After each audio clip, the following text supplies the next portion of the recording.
មន្ត្រីជាន់ខ្ពស់ក្រសួងសង្គ្រាមសម្រាប់បានបញ្ជាក់ជូនសម្ដេចធិបតីនាយករដ្ឋមន្ត្រីថាកម្ពុជាជាប្រទេសសំខាន់មួយក្នុងភាពជាដៃគូជាមួយសម្ដេចហើយអាមេរិកនឹងបន្តពួនជ្រុំកិច្ចសហប្រតិបត្តិការការពិជាតិជាមួយកម្ពុជាឲ្យកាន់តែរឹងមាំថែមទៀត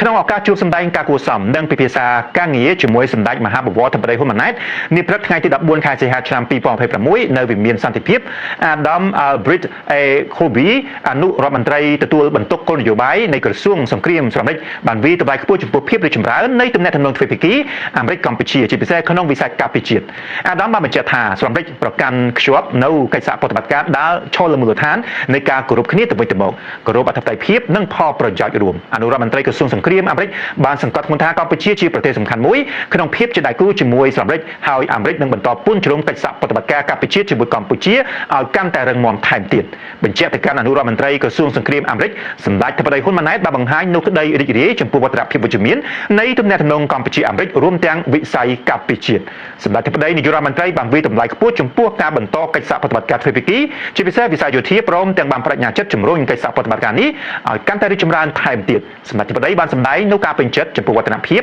នៃដំណើរការត្រៀមរៀបចំសម្ភារយោធាឆ្មាំអង្គរ